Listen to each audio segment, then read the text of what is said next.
Top of the morning, everyone. Before we get into this video, I'd like us to just say, please don't forget to subscribe, guys. It's very important that you guys subscribe because then it encourages me to keep on working on these videos.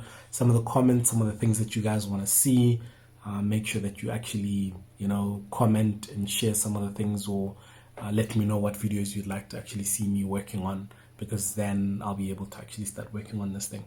It is very important, guys, that for some of you guys that have been or that are working for companies that have allowed you to work from home, please stay home. You don't necessarily have to be in the office where you could be putting a few people at risk or a few lives at risk.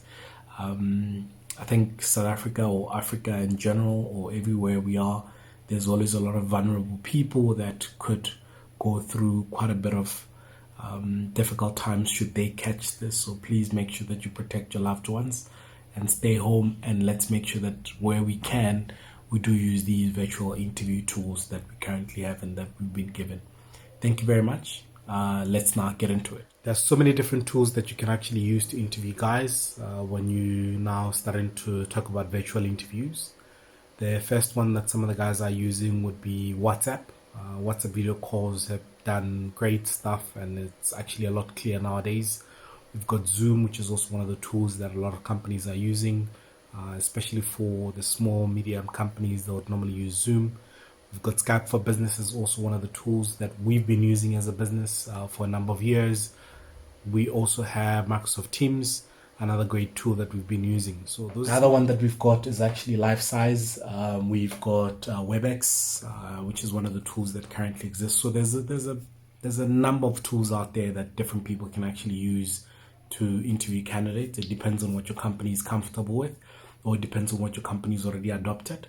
We're lucky that our recruitment teams, literally since last week Monday, have literally been going fully virtual, and we've made sure that we actually ensure that we listen to the president's call to say social distance is a very key thing. Now, a lot of people sometimes look at social distancing as the ability to stay within your house, but you can still visit one or two friends. Please note that that's not what social distancing. Social distance means just literally, if you can quarantine yourself, please do that and stay in your homes and try and protect your loved ones, and make sure that we don't make a mistake of being the reason why this thing is spreading. Now, there are a few rules to making sure that as a candidate, you are prepared and ready for a virtual interview. And I think it's very important that we focus on some of those rules right now. So it's very important that we prepare you guys and you're aware of some of the basic things that you need to put in place. So I'm going to list some of them, or I'm going to speak about some of these things, and hopefully you guys will use them and prepare yourselves for COVID-19, because we don't know how long it's actually going to take, and we don't know how long we're going to be in a situation where we can't physically be in the office, or we can't physically meet each other and interview each other. So just based on those, please make sure that the following are actually in place for yourself as a candidate, and you are ready to actually rock and roll and do this. The first rule is make sure that you've got enough data. I know it's a basic rule, or I know some people might say, but what about people that don't have data? I know it's a very difficult time right now, but make sure that from a Skype or from whichever means that you've got, because it uses the internet, just try and make sure that you actually have enough data to be able to have that 1 hour, 45 minutes interview, because without the data, unfortunately, your call is going to cut halfway through. So just make sure that you've got a bit of data in your phone and you're able to at least connect.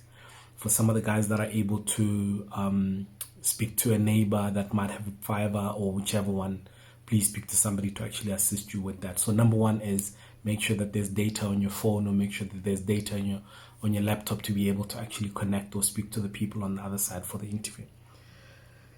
Number two is to ensure that you find a very quiet place. A lot of people, unfortunately, don't always realize how important it is to find a little quiet corner where nobody's going to disturb you. Even if there's a place where it's an empty wall, or it's just at the back where nobody can actually see you, please make sure that you've got a very, very quiet place.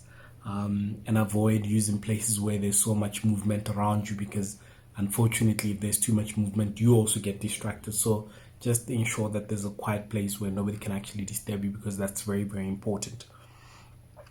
Number three is make sure that you test the tools. I think one of the things that people tend to do is you get invited to a Skype interview or to a Microsoft Teams interview, and what people tend to forget is to say, before the interview happens, I need to test to make sure that my system can actually deal with this, or it can actually receive calls through Skype or through whichever means that we're currently using for that day.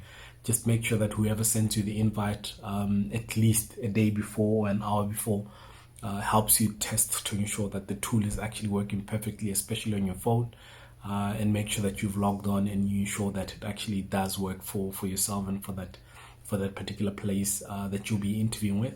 And also the location that you're going to choose to actually sit in, that quiet place. Go sit there and test it in that space. Don't test it in a different space. And then when the interview comes, you move over to the other side to where you actually want to do the interview. So make sure that you've got a right spot that you actually test for that.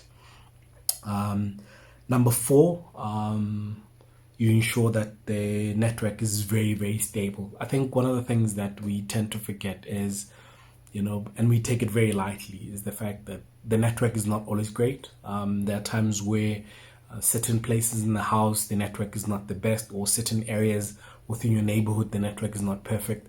So what I would advise you to do is to find a little corner where the network is still very great and the network is still very good, and try and make sure that you test in that particular spot to ensure that the network actually works.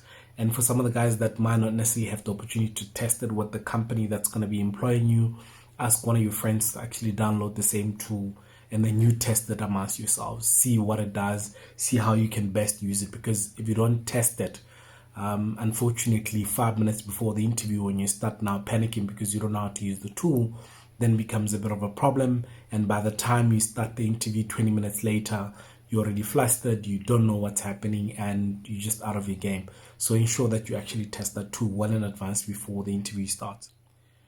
Number 5 is to ensure that you dress for the interview. I always say to people that it's very important that you dress the part for that interview. The dress code is important, guys, because if the business now starts asking you to say, we would like to see the video, we would like to see you, so that you can also see us and we can see your expressions, those micro expressions that normally happen within the interview.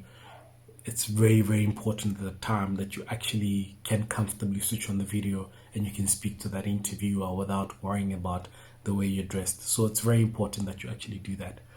So remember, guys, like I said, 5 key principles that you need to focus on. Number 1, make sure that you've got enough data. Number 2, make sure that you found a quiet place where nobody's going to disturb you, and even if it means just against the wall, sit there and ensure that you can do those interviews. Number 3, test the tools. Test. Even call your friends, ask them to download the tool and test it and make sure that it actually works. Number 4, make sure that your network is stable. Find the best spot in the place that you actually live in to ensure that the network at that particular time is actually the strongest that you've got. Try dress for the interview, because it is very, very important that even in the language and how you deliver your answers, you're actually ready for that. And then some of the other principles, guys, like I said, they're on my page. Please don't forget to subscribe, because I know a lot of you guys get to watch these and you forget to click on that subscribe. You can just click on subscribe while you're still watching, to make sure that at least I'm able to keep on sharing quite a lot of these things. While you're still in the middle of this video, just click that like button, just subscribe, and just keep clicking like, click. Make sure that at least the like button has been clicked before you actually leave the video. And until next time, guys, and be safe. Please stay home as much as you can. And for some of you guys who are lucky to have companies that are willing to let you guys work from home, please don't take advantage. Work very hard and ensure that at least this is how we do things.